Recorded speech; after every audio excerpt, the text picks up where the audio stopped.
नमस्कार, आप देख रहे हैं हल्ला बोल टीवी। मैं हूं दीपक शर्मा।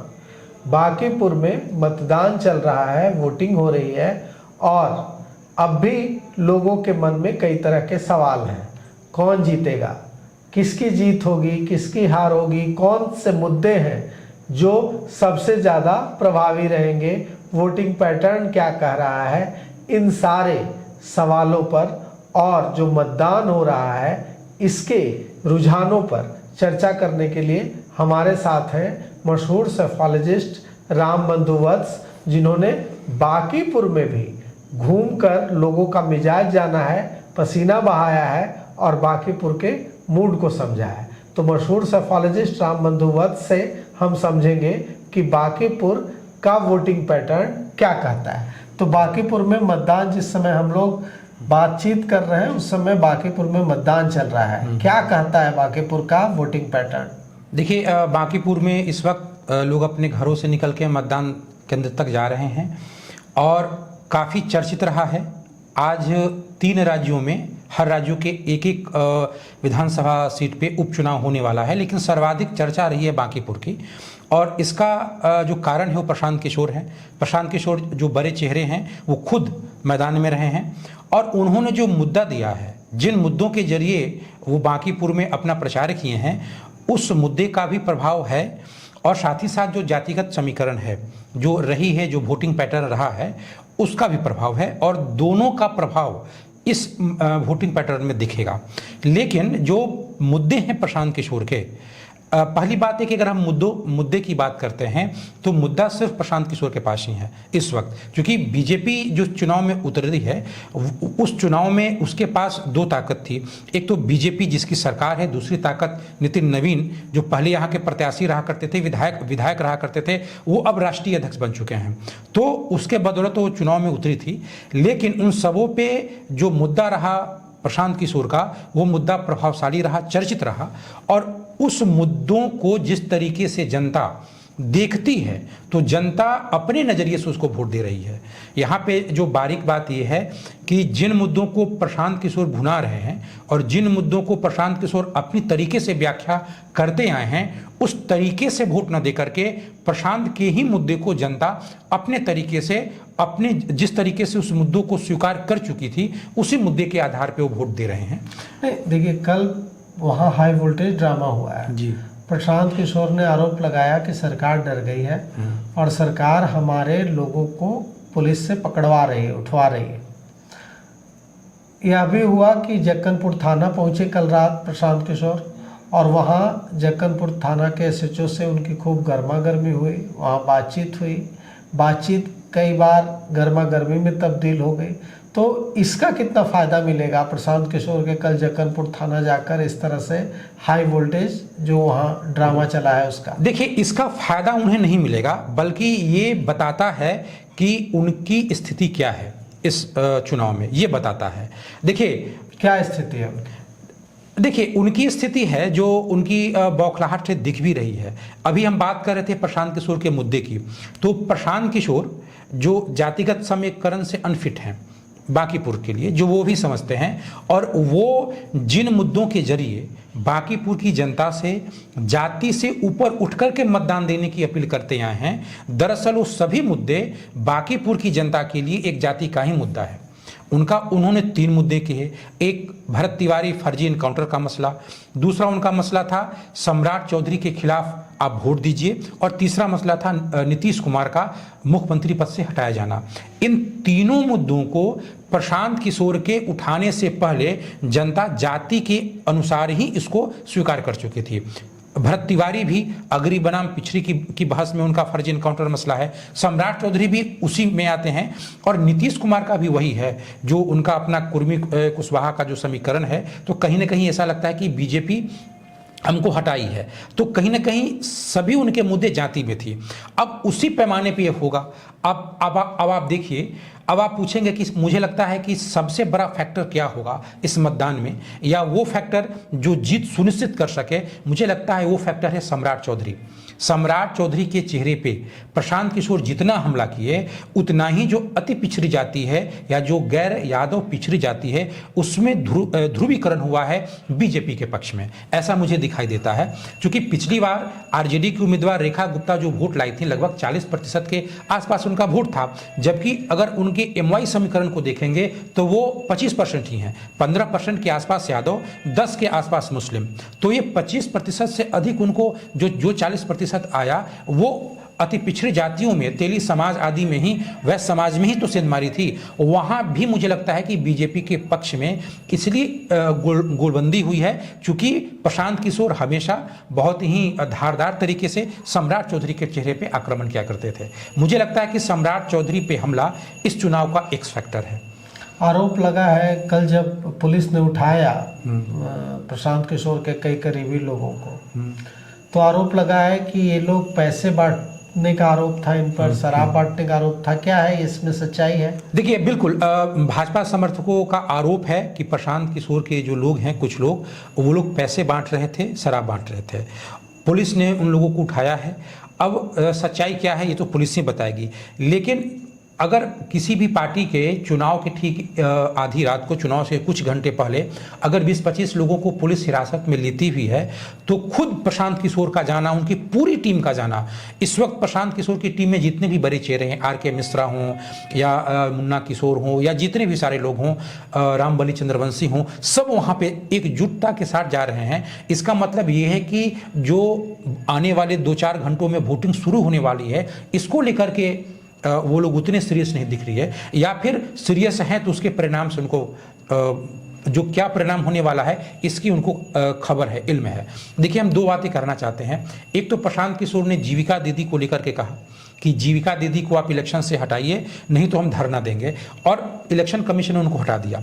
देखिए, जीविका दीदी का उपयोग या आंगनवाड़ी का उपयोग मतदाताओं के बीच जागरूकता कार्यक्रम, जो स्वीप एक कार्यक्रम है जो मतदाताओं की जागरूकता से संबंधित है, इसमें इलेक्शन कमीशन करती आई है और देश के हर राज्यों में होता है। जैसे कि आप केरल की बात करें तो वहाँ कुटुम्बश्री हैं, जैसे यहाँ जीविका दीदी हैं, महाराष्ट्र में भी है, जम्मू कश्मीर में भी है। तो जागरूकता कार्यक्रम में यूज होता है, वही यहाँ भी हो रहा था। लेकिन चूंकि प्रशांत किशोर ने इसको घेर लिया, तो तत्काल इलेक्शन कमीशन ने जीविका दीदी को इलेक्शन की इस जागरूकता अभियान से हटा दिया। तो मुझे नहीं लगता है कि इलेक्शन कमीशन किसी तरह का कोई बवाल चाहती है, या परिणाम के बाद प्रशांत किशोर को कोई ऐसा पॉइंट मिले जिस पे वो आरोप लगा सकें, जैसे लोग आमतौर पे ईवीएम पे आरोप लगाते हैं। पिछले विधानसभा चुनाव में चुनाव परिणाम के बाद जीविका दीदी पे आरोप लगाया गया, तो वैसे किसी आरोप की बात हो, इससे बचने के लिए मुझे लगता है कि इलेक्शन कमीशन ने ऐसा निर्णय लिया है। तो जीविका दीदी के नाम पे धरना देने का प्रदर्शन, यानी कि धरना देने की धमकी, यानी कि इलेक्शन के 24-48 घंटे पहले भी हम धरने पे जा सकते हैं, ये बताना, और 2-4 घंटे बाद इलेक्शन शुरू होने वाला है, उसी से 2-4 घंटे पहले पूरी टीम का थाने में जाना, ये बताता है कि जो उनका माइक्रो मैनेजमेंट है, जो बूथ लेवल मैनेजमेंट है, इसको उनको परवाह नहीं, या जितना हो सकता था वो कर चुके हैं। नीतीश कुमार पर जो आरोप लगाया उन्होंने कि ये जो वीडियो उनका आया है वो एआई वीडियो है, इसके बाद नीरज कुमार थाने गए और नीरज कुमार ने उन पर एफआईआर भी कराई। नीतीश कुमार के वीडियो को हम सभी जानते हैं कि वो फेक वीडियो नहीं है, वो एआई वीडियो नहीं है, वो नीतीश कुमार का ही वीडियो है। तो नीतीश कुमार के वीडियो को एआई वीडियो बताना और उसके बाद जदयू का उन पर एफआईआर कराना कि उन्होंने नीतीश कुमार का अपमान किया, इससे प्रशांत किशोर को कितना नुकसान हुआ? देखिए, पहली बात तो ये है, आप राजनीतिक तौर पे देखिए कि वो नीतीश कुमार के उस वीडियो पे इतने फोकस क्यों है। जब उनके बेटा निशांत जी आए और एनडीए के उम्मीदवार के पक्ष में जब किए, तो फिर इससे क्या फर्क पड़ता है। दूसरी बात है कि क्या नीतीश कुमार का अगर ये वीडियो एआई नहीं होता, नॉर्मल होता, या जो उनका कहना है कि उनके ही किस पार्टी के जो नेताओं का कहना है कि नीतीश कुमार से उतनी ही देर मीडिया के सामने कहवा दीजिए, अगर ऐसा होता तो उसका क्या उसका कुछ अलग प्रभाव होता। यानी कि नीतीश कुमार के अपील का प्रभाव है ऐसा प्रशांत किशोर भी मानते हैं, और इसी के काउंटर करने के लिए वो उस वीडियो को फेक बता रहे हैं। तो नहीं तो आप विधानसभा चुनाव में देखिए, ये नीतीश कुमार को कितना हल्के मिले रहे थे। जिस नीतीश कुमार को 25 से ज़्यादा सीट देने को तैयार नहीं थे, आज उन्हीं के एक वीडियो को लेकर के इनके सीने में इतनी हलचल भी हो चुकी है। इसका मतलब वही है कि नीतीश कुमार का एक वीडियो, निशांत कुमार का आना, वो जो सम्राट चौधरी के खिलाफ जो एक नैरेटिव ये किए हैं, उसी का साइड इफेक्ट जो जन स्वराज को दिख रहा है, उसी को लेकर के इनके मन में जो चिंता है, और उसी चिंता से ये नीतीश कुमार पे कि उस वीडियो पे हमलावर हुए हैं। यानी कि नीतीश कुमार पे हमला, थाने में जाना और जीविका दीदी को घेरना, ये तीनों ये बता रहा है कि प्रशांत किशोर को इस बात का इल्म है कि चुनाव परिणाम क्या होगा। आपको क्या लगता है चुनाव परिणाम क्या होगा? मुझे लगता है कि चुनाव परिणाम वही होगा जो पिछले विधानसभा चुनाव में हुआ है। जो पार्टी जहां थी, जहां बीजेपी थी, जहां आरजेडी थी, ये नए हैं तो पीछे रहेंगे। पीछे रहेंगे जी, नए हैं तो पीछे रहेंगे, क्योंकि मुझे लगता है कि जो एक्स फैक्टर, जो लोग, मतलब आप बोल रहे हैं कि बीजेपी जहां थी वहां रहेगी, राष्ट्रीय जनता दल जहां था वहां रहेगा। राष्ट्रीय जनता दल को आप कमजोर नहीं मान रहे? नहीं, कमजोर नहीं, राष्ट्रीय जनता दल कमजोर नहीं है, क्योंकि उनके पास एक अपना जनाधार है तेजस्वी का। तो वो जो जनाधार था जिसके बारे में कहा जा रहा था कि वो बिखर रहा है, प्रशांत किशोर की तरफ जा रहा है, वो ऐसा होता? देखिए दो बातें हैं, दो नैरेटिव है। एक नैरेटिव ये है कि तेजस्वी यादव नहीं थे इसलिए मुस्लिम लोग अब शिफ्ट हो रहे हैं प्रशांत किशोर के पास, और जब तेजस्वी आ चुके हैं तो मुस्लिम का ध्रुवीकरण नहीं होगा। ऐसी बातें नहीं हैं। मुस्लिम लोग खुद ही आरजेडी से चिढ़े हुए हैं। उनको उनका जितना वोट प्रतिशत है, आप आरजेडी को एमवाई समीकरण की ही पार्टी कही जाती है, तो उनके वाई से ज़्यादा ही उनमें हिस्सेदारी एम की है, लेकिन फिर भी उनको उस पार्टी में उतना सम्मान नहीं मिलता, उतने टिकट बंटवारे में, पद में भी उतना सम्मान नहीं मिलता, इसलिए वो लोग नाराज हैं। तो मुस्लिम आबादी तेजस्वी यादव से नाराज है, इसलिए वो प्रशांत किशोर की ओर जा रही है, कुछ प्रतिशत में जाएगी। इसलिए नहीं कि इस चुनाव प्रचार में तेजस्वी पीछे आए। अगर वो पीछे आए तो रिकवरी कर लेंगे, मुझे नहीं लगता है। जो मुस्लिम आबादी नाराज है वो जन स्वराज के साथ ही रहेगी, भले ही तेजस्वी के आ जाए या ना जाए। दूसरा एक नैरेटिव था जेएनजी का कि क्या जेएनजी इस बार प्रशांत किशोर को वोट देंगे। मुझे लगता है ऐसी बात नहीं है। देखिए, जो गैर कायस्थ जाति जो नाराज है बीजेपी से, वो अपने कारण से नाराज हैं। उनको जेएनजी के आंदोलन का एक तर्क मिला है। ऐसा नहीं है कि अगर जेएनजी नहीं होता तो नाराज नहीं होते। तो दोनों, चाहे आप मुस्लिम आबादी की बात करें या गैर कायस्थ अग्री जाति की बात करें, दोनों अपने अपने कारणों से नाराज हैं। जो जहां से हैं वहां से नाराज हैं, और उसका लाभ प्रशांत किशोर को मिल सकता है। लेकिन मुझे लगता है कि वो वोट प्रतिशत उतना जो नाराज तबका है एनडीए का, जो नाराज तबका है आरजेडी का, दोनों को आप मिलाएंगे भी तो भी उतना वोट प्रतिशत नहीं होता है कि ये मतलब आरजेडी से भी आगे बढ़ पाए। आरजेडी से आगे बढ़ पाए ऐसा नहीं दिख रहा है। लेकिन कुल मिलाकर के इस बार अगर प्रशांत किशोर अपना जादू नहीं दिखा पाते हैं इस चुनाव में, तो उनके लिए राजनीतिक भविष्य क्या है बिहार में फिर? देखिए, मुझे लगता है कि प्रशांत किशोर खुद चुनाव लड़के अपनी पूरी राजनीतिक साख इस चुनाव में, वो इस बाई इलेक्शन में कर दिए हैं। हालांकि बतौर सेफोलॉजिस्ट हम लोग ये मानते हैं कि किसी भी एक इलेक्शन का दूसरे इलेक्शन से कोई लेना देना नहीं होता। हर इलेक्शन में अलग अलग चुनौतियां होती हैं और उसके अलग अलग समीकरण होते हैं। लेकिन प्रशांत किशोर अपने ही बातों में, अपने ही दावों में जिस तरीके से घिर चुके हैं, अपने ही दावों में वो एक चक्रव्यूह में फंस चुके हैं कि मुझे लगता है कि उनको इससे उबरने में विधानसभा चुनाव से ज़्यादा कठिनाई हो सकती है। अगर वो चुनाव हारते हैं, अगर वो जमानत के आसपास रहते हैं, तो फिर उनकी अपने पार्टी के कार्यकर्ताओं में कॉन्फिडेंस विकसित करने के लिए विधानसभा चुनाव की अपेक्षा ज़्यादा मेहनत करनी पड़ेगी, क्योंकि इसमें उनकी पार्टी का उम्मीदवार नहीं है, इसमें जन स्वराज का सूत्रधारी है, सूत्रधार का ही चेहरा है। और पूरे जो जन स्वराज का जो मॉडल है, वो मॉडल जाति से ऊपर उठकर वोटिंग पैटर्न के लिए है। ये बिल्कुल, ये लोकतंत्र के लिए बहुत ही अच्छी बात है। लोकतंत्र के लिए बहुत खूबसूरत बात है कि आप किसी को जाति से, धर्म से ऊपर उठ करके मुद्दा आधारित वोटिंग करने के लिए प्रोत्साहित करते हैं। लेकिन एक तो इसमें आप सफल कितना होते हैं, फिर उन मुद्दों की पहचान कैसे करते हैं, क्या आपके मुद्दे खुद जाति से ऊपर उठे हुए हैं या नहीं, ये सब विश्लेषण का विषय है। लेकिन मुझे लगता है कि जो उनका मूल नैरेटिव है उसको धक्का लगेगा। मतलब अगर वो अच्छा परफॉर्म नहीं कर पाते जी, हैं, अगर सम्मानजनक वोट नहीं ला पाते, हाँ, तो उनको बहुत दिक्कत आएगी भविष्य में बिहार में राजनीति करने में। देखिए, जीत हार एक अलग विषय है, लेकिन प्रशांत किशोर अगर सम्मानजनक स्थिति में आते हैं, मैं कह रहा हूं कि अगर वो नंबर 2 भी आते हैं तो उनकी नैतिक जीत होगी। उनका इलेक्टोरल जीत हो या ना हो, नैतिक जीत तो होगी। कम से कम वो विपक्ष को तो हरा दिए, जो प्रमुख प्रतिपक्षी चेहरा है उसको तो पीछे ढकेल दिए। वो विधानसभा में रहें या विधानसभा से बाहर रहें, लेकिन रहेंगे राजनीतिक गलियारों में ही ना।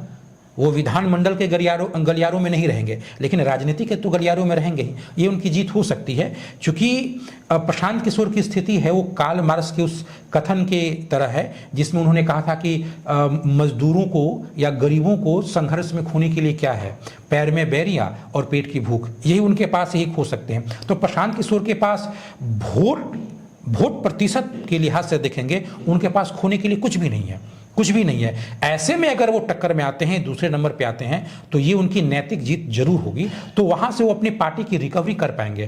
प्रशांत किशोर के साथ सबसे बड़ी दिक्कत ये है कि वो इस वक्त, तो इसकी कितनी संभावना है कि वैसा होगा? देखिए, ये तो कि वो आरजेडी को पीछे छोड़ पाएंगे?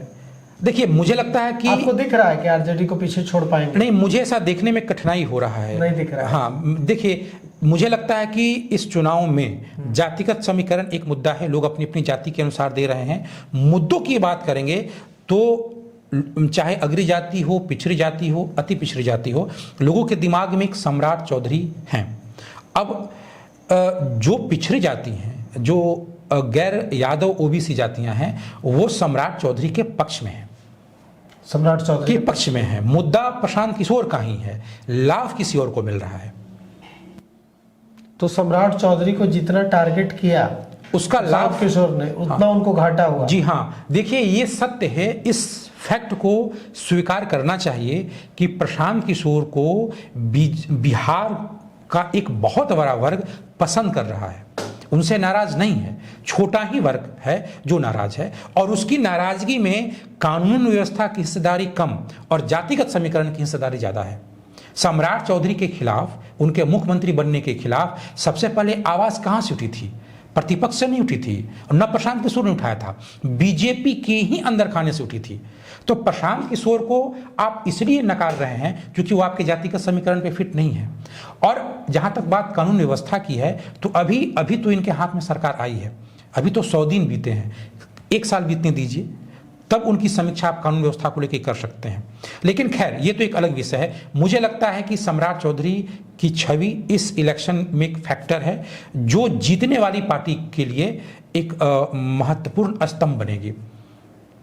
तो आप कह रहे हैं कि अगर नहीं टारगेट करते इतना एग्रेसिव होकर प्रशांत किशोर सम्राट चौधरी को, तो उनके लिए ज्यादा बेहतर होता? उनके लिए ज्यादा बेहतर होता। देखिए, इस चुनाव में अगर आप देखेंगे कि सबसे अधिक लूजर कौन है, मुझे लगता है कि इस चुनाव में सबसे अधिक किसने खोया है, तो वो खोने वाले हैं बीजेपी के राष्ट्रीय अध्यक्ष नितिन नवीन। चूंकि ये चुनाव नितिन नवीन के चेहरे बनाम प्रशांत के चेहरे में नहीं हो रही है, ये प्रशांत का चेहरा बनाम बीजेपी हो रहा है। जैसे ही नितिन नवीन ने 40 चुनावी महारथियों को उतारा, उनमें से 7-8 चुनाव में गए नहीं, उनके खिलाफ नोटिस आया, वो भी मीडिया में बात आ गई, फिर वो आए, तो जो 40 चुनावी महारथी मैदान में आए, इसका तो मतलब यही होता है ना कि नितिन नवीन के खुद के चेहरे में ताकत नहीं है चुनाव जीतने की। किनके खिलाफ नोटिस जारी हुआ? देखिए, ये जैसे कि ये थे सीता साहू हैं, उनके बेटे शिशिर कुमार हैं, ऋतुराज सिन्हा हैं, अश्विनी चौबे हैं, और रविशंकर जो हैं, उनसे भी पूछा गया कि वो जनसंपर्क में कम है, वो संगठन में जाते थे लेकिन जनसंपर्क में कम आते थे। और शेष जो जिनके नामों की हमने चर्चा की, वो तो जाते भी नहीं थे लोगों के पास, जनसंपर्क में भी नहीं, और पवन सिंह भी थे। और जब इन लोगों से पूछा गया, तब ये चुनाव के आखिरी दिन में आए हैं और तब ये प्रचार किए हैं। तो ये सब बातें दिखाती है कि क्या वास्तव में नितिन नवीन के चेहरे में ताकत नहीं थी? ये उनका गढ़ माना जाता था। इससे पहले आप वो दौर याद कीजिए 2015 का, जब जदयू और आरजेडी एक साथ थे और नितिन नवीन अकेले थे, फिर भी चुनाव जीत गए। तो वो कहाँ गया उनका चेहरा? दूसरी बात है कि क्या राष्ट्रीय अध्यक्ष बनने से जदयू के बांकीपुर के मतदाताओं में नितिन नवीन के प्रति कोई उत्साह नहीं है? अगर ऐसा होता तो भी ये चुनाव इतना टफ नहीं होता। और तीसरी बात यह है कि इस चुनाव को बीजेपी बनाम आरजेडी से बीजेपी बनाम जन सुराज नितिन नवीन ने ही शिफ्ट किया है। जिस तरीके से उनका नामांकन कांड हुआ बीजेपी के इतिहास में पहली बार, उसके बाद जिस तरीके से उन्होंने 40 चुनाव महारथियों को घोषित तौर पे उतारा, तो इसके कारण प्रशांत किशोर को बोलने का बहुत मौका मिल गया। तो मुझे लगता है कि लूजर हैं वो नितिन नवीन हैं। मुझे लगता है कि सबसे अधिक पाया किसने है, किसका फेस वैल्यू बढ़ा है, तो वो बीजेपी के जो प्रत्याशी है नीरज कुमार सिन्हा, उनका फेस वैल्यू बढ़ा है। आप याद कीजिए जब उनके नामांकन की घोषणा हुई थी बीजेपी कितनी असहज थी, बीजेपी को सवाल का जवाब देते नहीं बनता था जब मीडिया उनसे कुछ पूछती थी। उस दौर में नीरज कुमार सिन्हा है जो बीजेपी के नेता थे, बड़े नेता, प्रदेश अध्यक्ष हैं, कई नेता, वो चाहते थे कि जो नीरज कुमार सिन्हा है उन तक मीडिया न पहुंचे, मीडिया को सवाल पूछ दें, कहीं ये लड़खड़ा न जाए। तो उनको बहुत ही बचा के छुप के उनको ले जाया जाता था। वहां से उनकी इमेज थी, ऐसे लग रहा था मानो कोई वो सुपर डमी कैंडिडेट हैं। लेकिन फिर वो मीडिया में आए, बातचीत किए, उनके परिवार की जो आर्थिक स्थिति थी, उनके माता पिता नहीं हैं, जब उन्होंने कहा कि मैं हाफ पैंट पहन के एक सेकेंड हैंड बाइक पे अपने मोहल्ले में घूमता हूं, मंडल में घूमता हूं, लोगों से बातचीत करता हूं, उनका काम करता हूं, तो वो जम के संवेदना लूटे हैं। और लोगों को ऐसा लग रहा है, देखिए एक नैरेटिव था ना कि प्रशांत किशोर इतने बड़े नेता, इतने बड़ा चेहरा, प्रशांत किशोर को भारत में नहीं दुनिया में लोग जानता है, भारत के बाहर भी लोग उनको जानता है। और उनके सामने नीरज कुमार सिन्हा जैसे एक ऐसा कैंडिडेट जो ढंग से बोल भी नहीं पाता है, वो कार्य बोल रहा है कि कार बोल रहा है पता नहीं चल रहा है। और एक कैसे एक अनफिट था, असंतुलित था उम्मीदवारों में। और आज के समय में लोगों को लग रहा है कि प्रशांत किशोर अगर जीतते हैं तो इनसे मिलना मेरे लिए कठिनाई हो जाएगी।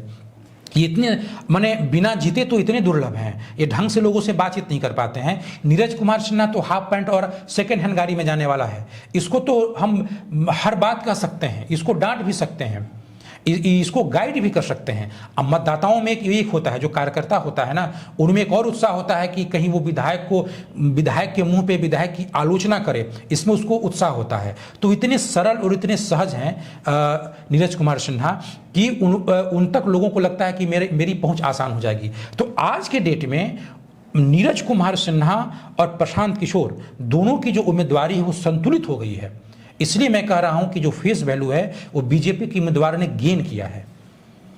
तो देखिए जो बातचीत से जो समझ में बात आ रही है कि नितिन नवीन अपना किला बचा पाएंगे या प्रशांत किशोर या आरजेडी की रेखा गुप्ता का जलवा चलेगा, ये तो 3 तारीख को पता चलेगा। लेकिन अभी वहाँ वोटिंग जारी है और मतदाता को, वहाँ के जनता मालिक को यह फैसला करने देते हैं कि उन्होंने क्या निर्णय लिया है। वोटिंग खत्म होने के बाद रुझानों को लेकर हम आपके पास जरूर आएंगे। तो फिलहाल इस पेशकश में इतना ही। आगे की खबरों के लिए देखते रहिए हल्ला बोल टीवी। शुक्रिया।